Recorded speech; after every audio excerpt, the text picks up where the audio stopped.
What is going on, guys? It's Ani Mana, and welcome back to another episode of the Field of 68 Next Gen Pod. With me is my co-host, Mashu Nega. Shu, how you feeling, dog? I'm good, man. I'm good. The weekend is pulling up on us. It's the fourth. Trying to find some barbecue coming up, and just get out, relax a little bit, man, before the live period start. So I'm good, man. What's good in your world? Oh yeah, everything's good. Getting ready to go back to Dallas on the 4th, go see family.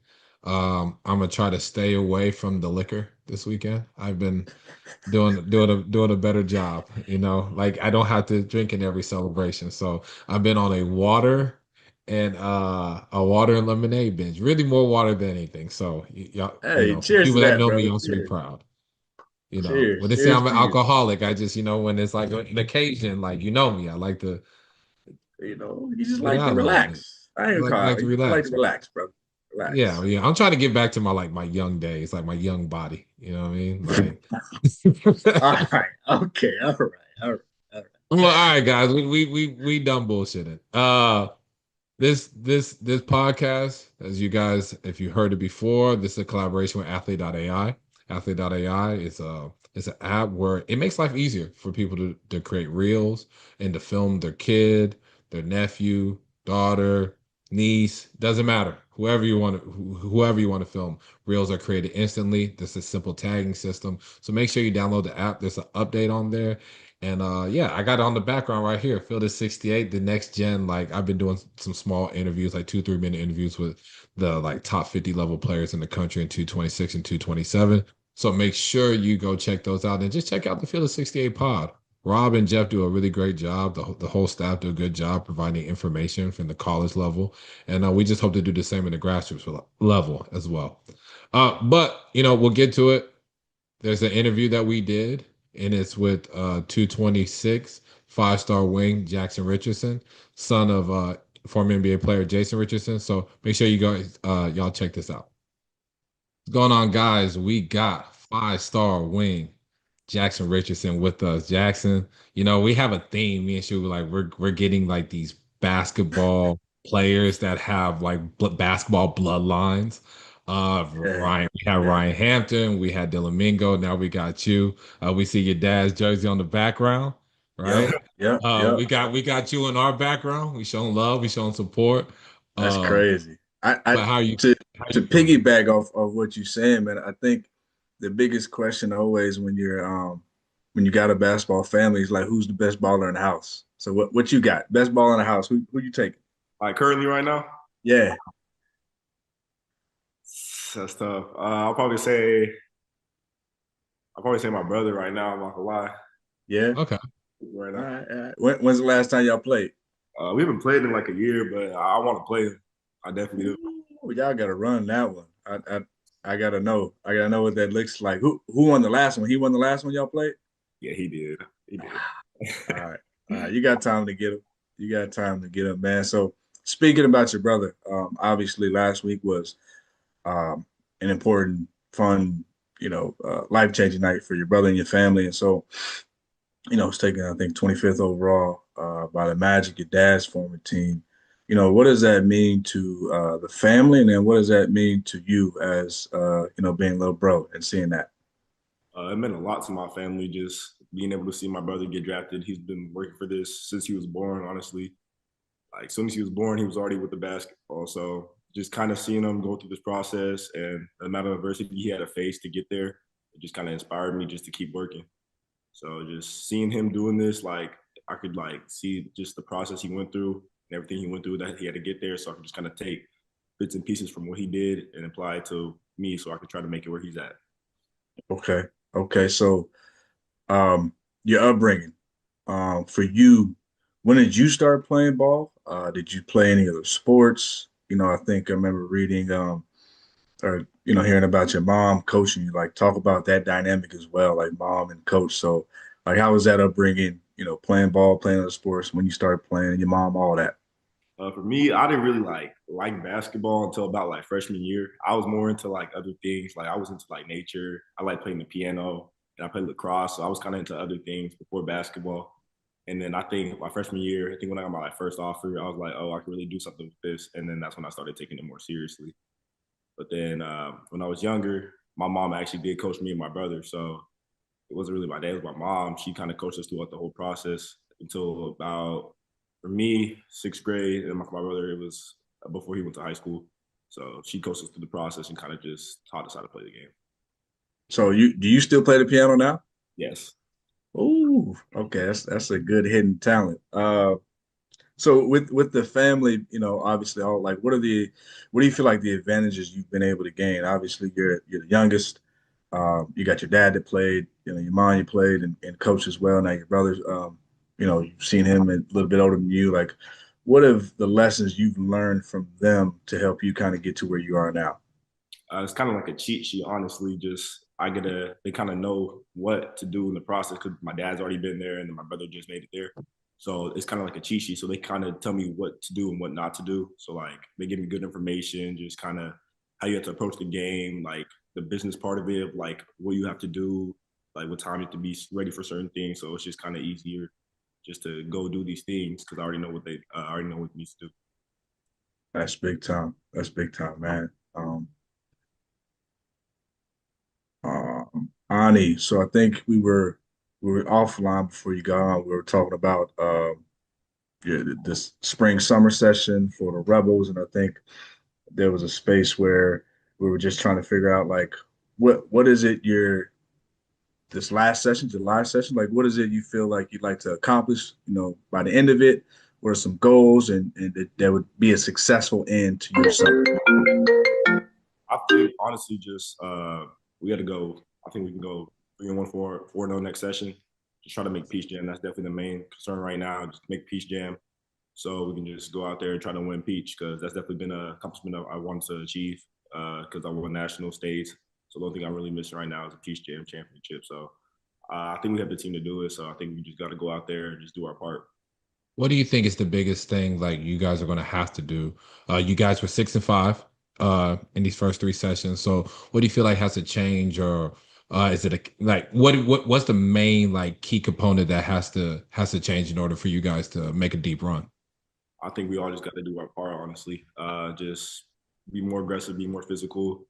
Uh, we give up a lot. I feel like we got given up a lot of offensive rebounds. So just being more aggressive on the rebounds because we can really, if we get out in transition, we're pretty unstoppable in transition. I feel like because we play very. So I just think if we just get more rebounds and just push the pace a little bit more, I think things can be tough to play against us. Yeah, absolutely. Now I'm going to go to your game, right? Defensively, that's why I really enjoy watching you play. Obviously, you're athletic. You make crazy above the rim like plays, but defensively, I seen you cover so much ground. I see you guard like every position possible out there. Where did that defensive intensity and intent come from? I think I actually defense is my favorite part of the game. I just love playing defense. Honestly, just the energy it provides for the team is just ridiculous to me. So just getting those little stops, getting those diving on those loose balls, blocking shots, it brings a lot of energy to the team. And we get the defensive stops, we can push and transition offense, and those lead to the crazy plays that you guys see. Offensively, one thing to note, for me, I think the swinging skills like the jump shooting, right? And I know you've heard that by multiple people, but when I evaluated you in Arizona, first session EYBL, and then Kansas City, I really was happy to see you take more threes, especially like movement or standstill. Just the confidence to let it fly, even with a contest or wide open. Is that the shooting been something you've been working on over the past few months? And yeah, just talk about like just the confidence you're just continuing to grow into making them. So yes, I've been working on those the past few months. I think from my sophomore year to my junior year was definitely the biggest change. Sophomore year, I think I only shot 1 3. So just coming into the summer, sophomore year, I was hell bent just working on my three, just improving that part of my game because that would make it much harder for me to guard, like people to guard me. Because if I'm able to shoot, I can also get downhill, and I'm already a problem downhill. So it's gonna be a problem if I get the shooting. So just me and my coaches were just working on that on the off season. So when it comes to my junior year, I think I became in the season 37% 3-point shooter. So just that big jump, just very impressive. So I just feel like I just got to keep working on that, just keep working on other things to improve my game. Right. And let's talk about your recruitment. Where does that stand? I saw that you have an official visit with Alabama in September. Is there any other visits you plan on taking? And how has that recruitment process been going for you? I think so far, I think I'm taking a official to Ole Miss in November. I think. So I don't remember the date, but I know it's on November. And then I might take one to Cincinnati in August. I got to figure that out though. And then just for the recruitment process, I really enjoyed it. Brother always just tell me just take my time, enjoy it. You only go through it once, so just he said he's gonna take all the official visits you want. Just go enjoy it. So just I'm really enjoying the process, getting to know these coaches, getting to know like meet players that already played in college, and it's kind of cool just to see all the connections from people I know. They know my brother, so it's pretty cool to see that. Right. What are some key components or that's going to lead you to whatever school you decide to go to? What's some things you're looking at when you talk to coaches when you when you want to go visit schools, even if it's been unofficials in the past? What's something that you always been looking at on your visits and when you're communicating with coaches? Just the way that the culture they have there, just like are they close together? Like just seeing the players enjoy each other, like on and off the court, like the bond is there. Also, just the style they play, like they play hard, ball movement. So I feel like schools like that really stick out to me, and just the way they coach. Yeah. So Shu wants to talk about you off the court. He wants some more off the court questions. So Shu, I'm gonna pass it on to you.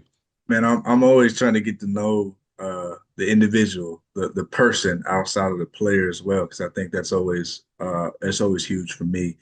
Um, but if you're not hooping, Jackson's chilling, or what is he doing if he's not hooping? What do you like to do? What are you listening to? You like going to the mall? Like what you got going when you're not hooping? I like doing escape rooms, honestly. I love Okay. Really? so I go do those a lot of time with my friends. We just did one last week. It was very hard. It was like a dollhouse theme. We had 2 hours to escape. It was difficult. We didn't escape, but we're definitely gonna go back and finish it for sure. I like going on like runs and like riding electric scooters. I just like doing a lot of outside activities, and then of course video games. So I think that's really me outside the court. What is it about the escape room that always got you coming back? It's the challenges, like just solving. I love solving puzzles. So that's just me. So just going there and just kind of figuring out stuff. It's just fun. Honestly, just it's exciting. You don't know what's gonna happen, so it's fun. Yeah, yeah. Okay, so if you couldn't play ball as a career, what do you feel like you love to do that can take you for the rest of your lifetime doing? I would try to get into either business or become a lawyer. Mm. Why lawyer? Lawyer, I just feel like just standing on the podium and just trying to defend someone. I like doing that. I like the challenge. So just being able to do that, it just sounds fun to me. I like it, man. You got a lot of competitiveness in you. I can see it. I'm sure that's for being the youngest one in the crib in the house and having to fight for everything. So I can feel that. I can feel that. So I'm gonna do a quick last question, quick hitter. We usually do a series of quick hitters, but we're gonna cut you a little bit short. So this one, family edition of horse, start bench cut. Your mom, your pops, your brother. Who's in horse? Who you feel like is gonna win, and who you feel like is gonna get cut? I got my dad winning. He be making some he goes straight backboard shots. I'm not gonna lie. He gonna just make it difficult for us. I'm gonna definitely say my dad. I got dad, brother, and mom.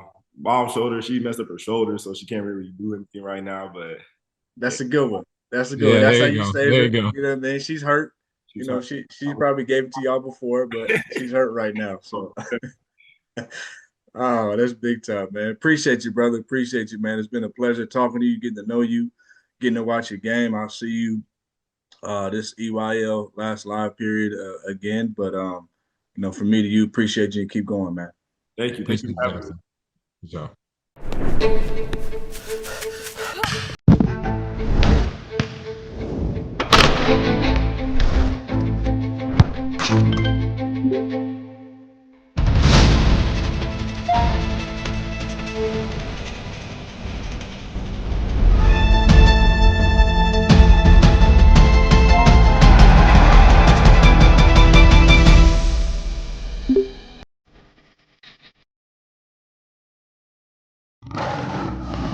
If you haven't heard by now, we have partnered with BetMGM for the season. We'll be using BetMGM lines to make all of our picks, and we'll have special offers for the listeners and the viewers. Download the BetMGM app and sign up using the bonus code FIELD.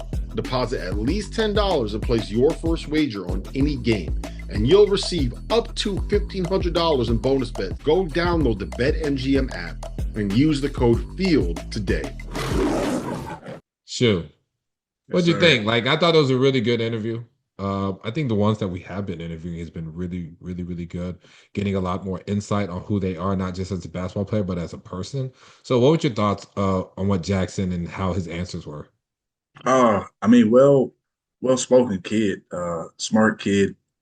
You can just tell he's comfortable with who he is as a person.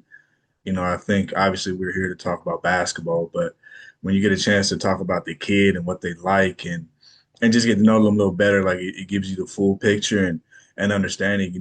When he talked about playing the piano, and then he talked about what was it, being a lawyer if he didn't want to uh, um, pursue basketball anymore, and escape rooms, and like you can tell basketball is his main thing, but it's not his everything. And kudos to the parents that have the ability to do that and give their kids a broad scope on life. And so it was refreshing to hear him and speak and just I like him. Just gonna follow him even more. So I thought it was good.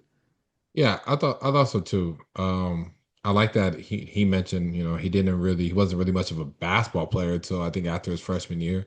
So it just shows how much growth there still is in this game, right? Yeah. And he still is about basketball, but he also enjoys things outside of basketball. Basketball's still the priority, but he still takes care of the things that he wants to take care of, which I thought that was dope. I thought that was really awesome.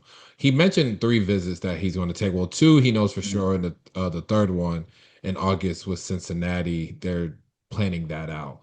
But November, Ole Miss, September, Alabama, and in August, again, like I said, Cincinnati. Should talk about how he fits with those 3 programs. We'll start with Cincinnati first. Okay. I like Cincinnati for him in a way that he I think he can kind of fit what they have there now a little bit similar to Dylan Mitchell in a way that he's this athletic, big wing, big guard, does the stuff that he does well, right? Defensively, athletic, get out in the open court, he slashes, but he's a wing that has the capabilities of stretching the floor, like how they've been doing with Dylan. I think one stat we recently talked about was, Dylan's development. In 2 years at Texas, he took 8 total shots from three. And now this past season, he quadrupled those. He put up, I think it was 10 or 34. So just showing the ability to expand your game from the perimeter, which is going to help Jaxon tremendously because he does a lot of other things well. And so him being able to show that, go to a school that can develop that, I think is pretty good for him and where he wants to go. You can kind of go next with Ole Miss. On the defensive side, I think he fits in right away with Coach Beard and their defensive mindset. He does well. What he does well immediately puts him on the floor. His strength, his athleticism, his versatility on that side of the ball, fits in perfectly right away into that system and help him look really good. I think Alabama was the other one. Offensively, I think it's a great spot for him to grow that side of his game for the next level, right? Um, Currently like an off-ball, athletic, versatile guard, big guard wing that typically fits in well with other ball handling guards that they've had before, like Mark Sears, Phylon, Holloway. Being able to slash, being able to cut, run out an open floor, and that pace and space style that Alabama plays. And obviously, they shoot a lot of threes. And with Jaxon starting to shoot it better and better, going to a place that does that. I assume I'm not in the practice gym with him that they'll work on that a lot with him. And so going there, he can kind of continue to build out his perimeter game and then essentially his shot from three, which again bodes well anytime you're on the court playing basketball, especially at the highest levels. So those are spots, fits, and I think what he can do when he gets there, or what they can do for him too. Right. I agree with those assessments. Um, I know Alabama is it right now is favored to get him.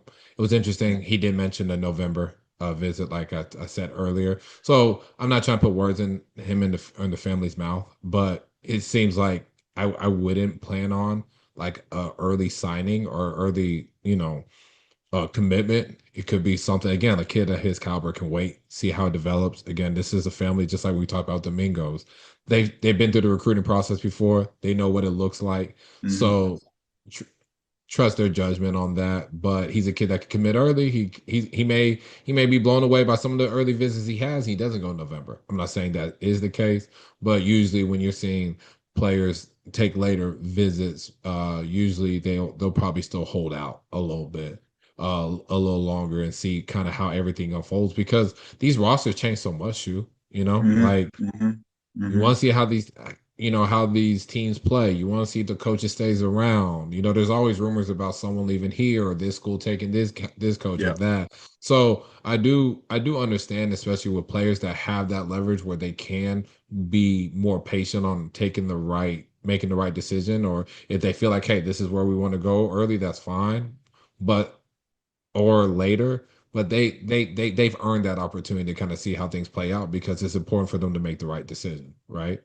Agreed. But shoot, we talk about Jackson. There's it seems like an influx of like players, like former or current NBA players and their sons, um, just in the high school ranks, highly recruited, or going to be play impactful roles in the collegiate level. So when you talk about Jackson, like in the high school level, Jaxon Richardson, Taj Ariza, son of Trevor Ariza, Aziz Olajuwon, son of Hakeem, Elijah Williams, son of Monty Williams, Bryson Howard, son of Josh Howard. The list goes on and on. I know I'm probably missing a couple, but there seems to be a rise in these NBA players' sons, really in the recruiting ranks. You'll talk about in the college level as well, Shu, like Elijah Arenas, the Boozer twins who we talked about last week. There's just so many. So I want to get your take on like why is that happening, or what has led to that? Um, I mean, it's interesting, right? And I love it because you know, it didn't seem like back then there were a lot, right? It's hard to really gauge, but it didn't seem like back then there were a lot. You kind of go back to as far as back I remember, like the Barrys, Brent Barry and Rick Barry's brother, and you even got superstars now like Steph and Jalen Brunson, whose fathers paved the way for them. And so I think now, I think there's just an understanding of the game of basketball and what it can do, and twofold, like it's almost like a family business, right? Like if you're getting in somewhere and it does well for you and it's able to provide, just like it is for people who open up restaurants, and it's a family business. Italian restaurants been in the family for centuries, or Yeah, you got families who are everybody seems to be like a doctor or a lawyer, like because whoever it is that paved the way, educate themselves well enough, went through those battles and those experiences, they have the ability to kind of, it's like a cheat code. Like, hey, look, son, daughter, um, this is what I figured out. It's the game of basketball is extremely lucrative, right?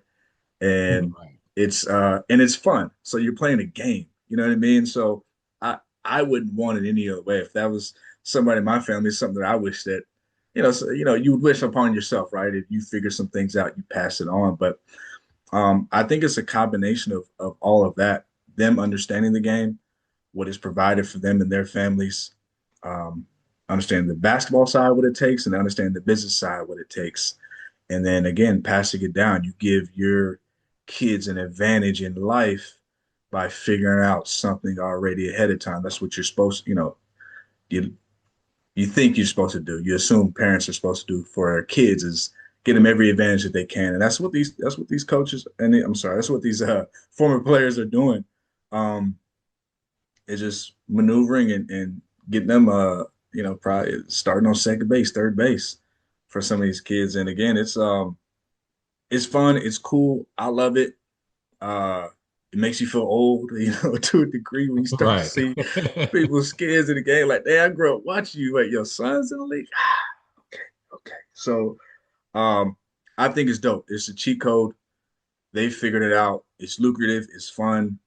And if I could put my son, daughter, whoever on third base to have a successful space in life, then I'm gonna do it. So that's why I think it's happening. And I'm not mad at it.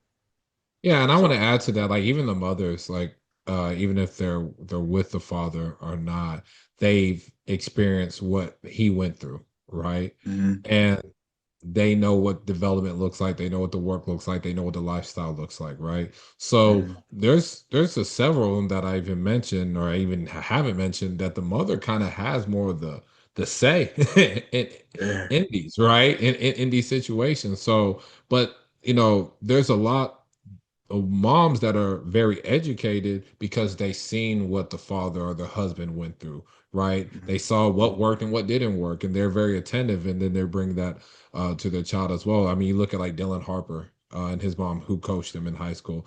mhm, Even when you talk about Jackson, his mom uh, coached him as well. So there's a lot of like very knowledgeable mothers that these NBA players are with or their mother's child that have a feel and have a sense of how the business operates. So definitely want to add like the mothers have done a really good job in those scenarios as well. And for me, I just feel that it's a combination of a few things like social media uh you get to follow these athletes kids at earlier, right? Like I've seen like highlights of Chris Paul's son since like 7th, 8th grade. It just randomly like pops up in my Instagram, right? yeah, I think he's at 228 now. I'm not too sure. yeah, yeah, yeah. I think But like so. there's a lot of like Bronny James. I mean, how long have people been tracking him? Bryce Mhm, James. So I think social media has allowed for people to know who these guys are, right? And then when you look at early 2000s, the 90s, there wasn't like summer basketball, AAU, club grassroots basketball was not, there wasn't a lot of opportunity there.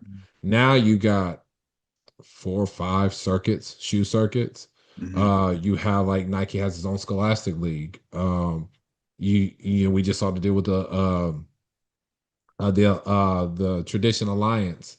mhm, But they're just like grind session. I mean, there's just so many like OTs have their stuff. There's a lot of like opportunities for these kids to, be seen and get exposure compared to what we saw when we were probably growing up watching basketball shoe or mhm, even mhm, earlier than that. So I think like the opportunities are just there. Like MBPA camp, there's opportunities for legacy kids to participate in that. So I think just mhm, there's more doors that are available for guys to open in order for their child to be seen. Obviously, like they do have, it's like a cheat code in a sense, but in a good mhm, way, right? Because they're NBA players. They've seen it, they went through it, so they know what it takes. So they put that into their child as well. But I do think there's more opportunities for their kids to even be seen. And because social media is such a huge deal, people are following these players before they even get into middle school,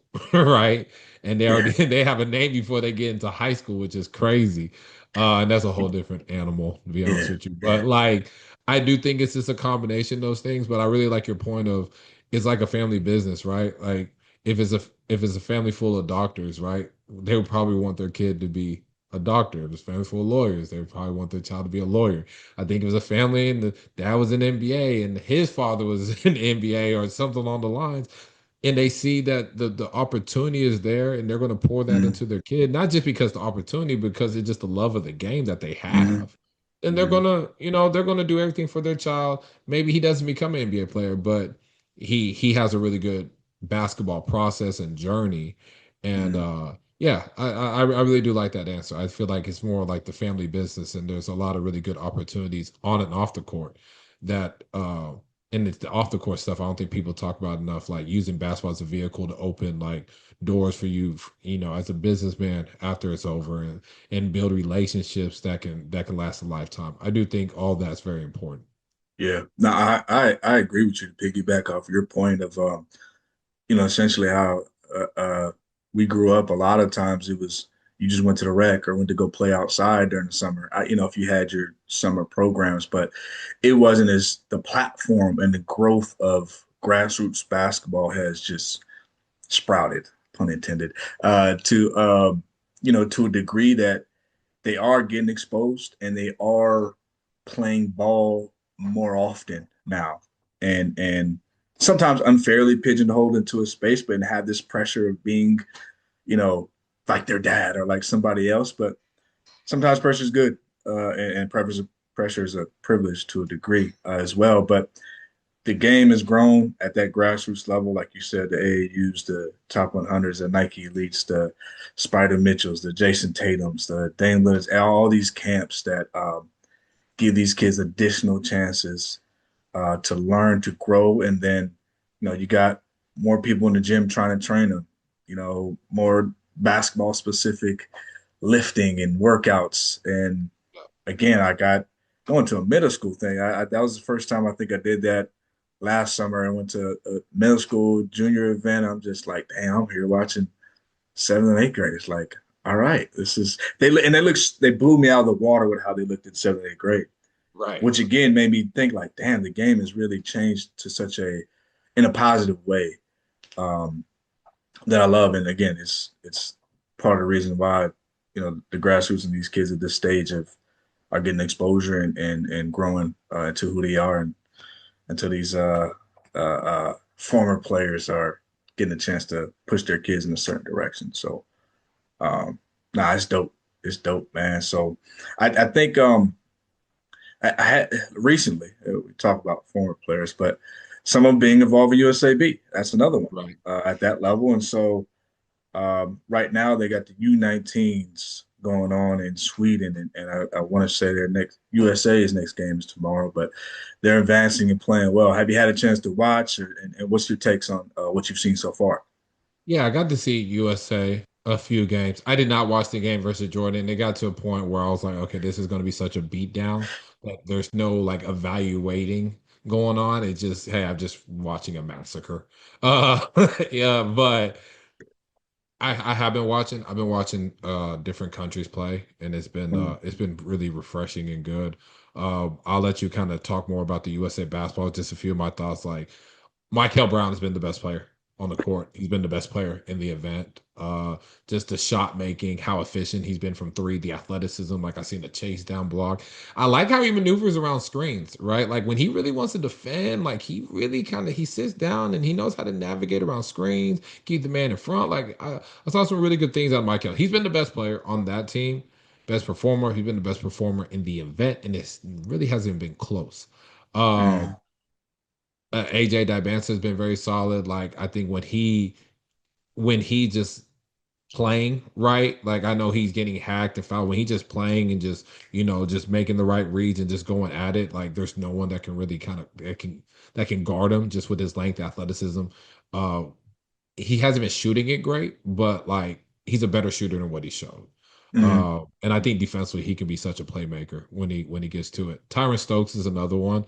I think he had a triple double against Jordan again. yeah, You know that team wasn't very good, 19, but 11, and 10. He was getting yeah, to it. it's very impressive. He put the numbers up. He played against whoever put him in front, but he's another one. Yeah. I really like his defense. Like I feel that he in the game against France, in the game against Australia, like what I liked about him most was his defense intensity.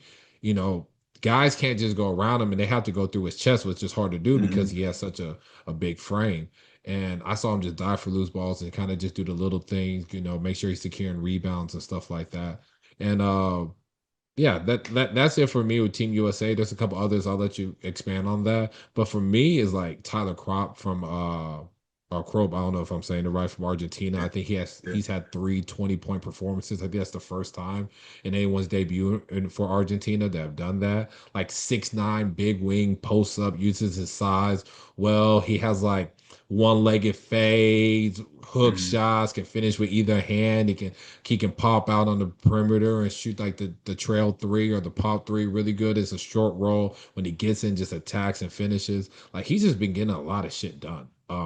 So I really like how he's been doing. The Germany front court is nasty. Like Haynes Steinbach and Eric Reeby, like been really good. Haynes, I think he's going to Washington. Mm-hmm. And Carl, by the way, is going to Northwestern. But Haynes going to Washington, he's just been all over the place. Like on the offensive glass, he's very physical, strong, finishes with either hand. He's another guy in the short roll that's been fantastic. Like doesn't miss when he's in the paint. It just feels like he doesn't. And I think he had like a 23.19 rebound game, like something crazy like that, when they played Canada. So he's been fantastic. Aribi, who's going to UConn, lefty, showing that he can kind of stretch the floor. He had the matchup. Canada has the 7'8" kid that goes to Florida, who's getting better. I mean, but that's just not a fair matchup for him. Eric was stretching him out on the floor, shooting the three, shooting the midi, got into the floater, just got lower than him and just, kind of fought in the paint and scored. But I think those two, they're a problem. They're a problem inside, especially offensively on that glass. It's just hard. Like I seen them get like offensive rebounds off free throws just because they're just pushing guys out of the way and just securing position. And Texas Tech fans should really be excited about Christian Anderson. Like he has been balling. He has been balling. I think he had 29 points versus Canada. He's Mm-hmm. really shooting the basketball, his playmaking. You're seeing how like his passing talents, like he's making those risky passes and executing. He's making the slip pass like off ball screens. We know what he can do shooting the ball. We saw that at the tournament. We saw him in the Big 12 shoot plenty of times, especially in the minutes that he was given. And I feel very comfortable with him in a bigger role, taking that next leap and jump as a player. Because I really was impressed with the passing. I knew the scoring was there. You saw when he was at Oak Hill, right? But now to see where he's like balancing his scoring and playmaking, and he's shown that he can really in stretches like beat teams because of his passing because he knows he attracts a lot of gravity. It's been really impressive to me. So Texas Tech fans should be really excited about him. For Cameroon, his last name is Belibi. Mm-hmm. 226, 4-star kid. Really like him a lot. Shoots it, been shooting the three well, scoring off the dribble, making athletic plays when he drives to the basket. He's another one. I think Long Island, is it LIU? I think Mm-hmm. offered him. He's been really good. I mean, he's really helped himself. We talk about stock prices all the time in 226. He plays for that Legends EYCL group out of Oklahoma. So in Augusta, I really want to see him, see how he just continues to perform out there. But he's been really, really good for Cameroon. Cameroon, they had a really good game. They should be in Australia. They didn't, but like they've had a pretty solid showing. I know there was one more. Oh, Lucas Morillo. I'm I'm botching his name. From Dominican Republic. I'm sorry, guys. I'm not the greatest with names, but listen, he knows who I'm talking about. Um, 226, like top 50 level player, 6'7", good body. Really always finds a way to navigate and get to the paint. I just like his feel, his touch inside. He really passes well off drives. And when he posts up and there's doubles coming, he's put up some pretty damn good numbers as well.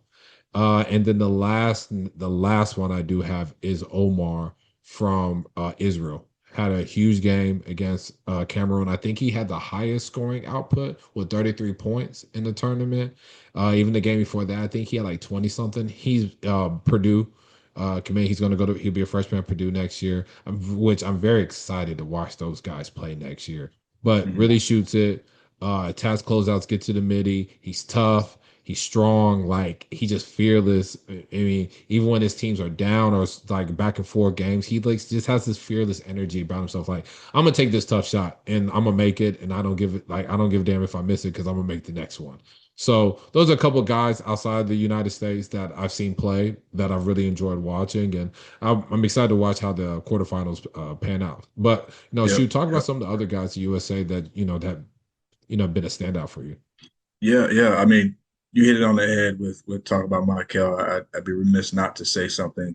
I think he's probably head and shoulders leading the way with tournament MVP. Again, just with numbers, like I think he's got about 15 points a game, a little over 6 assists, shooting plus 50% from the three. Again, just so efficient in how he plays and his movement and his passing. I think the part to me that I really love watching his game during this time frame is his passes. It's just so skilled. Whether it's you come boom, turn the corner off a screen, and you're looking to hit the pocket pass or the guy in the corner. And so many things you got to read in and how to execute that pass, whether it's a bounce pass or how hard you throw it, the type of touch. And so when you watch him play, notice those sort of things of him zipping it in there quickly before the double, the help side comes over to give his big a good runway to go dunk, right? Or in fast break, if it is again another bounce pass, it's a lead bounce pass that perfectly timed right in the pocket in stride. And so that's the part to me that I really love about his game. And then the efficiency part of just if he beats you with a jab, he's going to just go.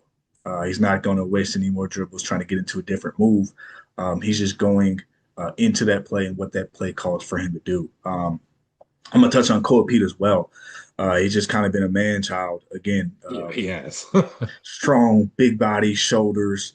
I hate, for me, sometimes when I watch him, I feel like he's a skilled Nahara. For people that remember Eddie Nahara, probably this bigger, stronger, mobile forward, but Koa's got a lot of skill and a lot of touch to add to that game. Super tough. But I think he's got about 5.5, might be first or second next to Morez Johnson and leading the team in rebounding. But he knows where his bread is buttered. He's going to be extremely physical, going through your chest and making you play his style and his physicality, getting to the rim, getting to floaters, hitting that short roll nail shot from the nail or from the elbow or a midi somewhere in that area where he's got that touch. I like the part that he knows who he is. He's not out here, even though it's USA ball and you're up 50 plus points. I'm not out here trying to dance with the ball or shoot a three. I don't think he's got an attempt from three. My bread is buttered right here, and this is what I'm going to do. You just got to stop me. Again, piggybacking off AJ, he shoots it better than what he's showing, but his length, his activity, his versatility, his motor kind of spearheads them, especially on the defensive side. For USA, again, they think they get to beat a team by 73. I think another one's by like 59, by 50 plus points, right? I feel like it's better just to watch those games in the first half to get an evaluation. Like after that, it just gets downhill. Yeah, absolutely. So but to see the motor and the continuous forward push, point of attack sort of push defensively that he's sometimes spearheading, which I love, is to get him active on that side. The two ball hawks, I'm going to talk about Jordan Smith Jr. and Caleb Holt. Both of them, I think Caleb has 2.5, 3 steals a game. Same thing with Jordan. Jordan's got about 3 steals a game. They got the ability to steal it. They're quick with their hands. They're quick with anticipation. Caleb's been shooting it pretty well. I think he had a game he went 5-8 from 3.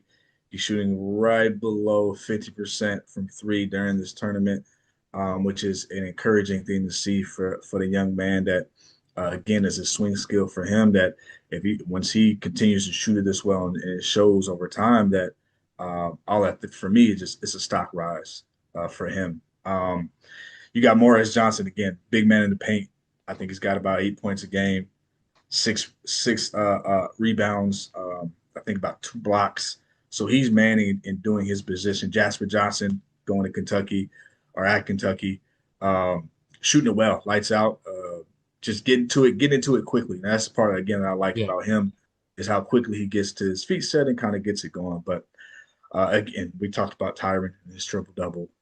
Again, another man-child amongst this group of, superheroes playing basketball. But they still got more games in front of them. I think Canada is on the 4th. So that's an early morning games, quarterfinal, a couple more to win gold. But it'll be awesome to see these guys continue to play well. And again, just to see their growth. I think anytime they get to play together, they iron sharpens iron, and then on top of that, they get to see what the rest of the world looks like and kind of come together. And some of them getting ready for college, and I'm sure these coaches are excited with how they're looking there. So USA ball, continue to play and dominate. But a couple more to win and go to bring the goal back. So Yeah, two extra things. I think Daniel Jacobson, like 7'3", 7'4", big man, Purdue. He's been really good as a rim protector, mm, offensive rebound, like mm, just this interior presence that can be a lob threat, play finisher, and just rim protector. He's been great. He's been pretty good. He's been having like damn near double doubles or has had one already, but he's been fantastic as well. And then shout out to Switzerland. Like shout him out. Like hey, big game against France in the quarters, won the game. mm. So listen, I mean, I think it's in their home turf, so they have home court Yeah, advantage. Hey, and utilize it, yo. Like facts. make a run out of it. Use these fans' energy to really make a run at this. So like, shout out to them. And did really want to highlight Daniel Jacobson how he's been playing. I think Mm, he's been good, and it's good to see him back from injury because he missed all last season. And I think he'll be a very good rotational player for Purdue this upcoming season. yeah. So guys. We're done. We have a special pod next week where we're going to be traveling in a way. It's going to be called Travel or Not, but we're going to be highlighting the prospects that a certain school is targeting. We're going to basically telling you guys where they're going to be at for this July viewing period for these next upcoming weeks. And yes, make sure you stay tuned. You watch our show. Hopefully were interesting enough to listen to for 45 minutes to an hour. If not, I understand because my wife doesn't like listen to me for that long either, so it's okay. But anyways, guys, enjoy the rest of your day and see you at the next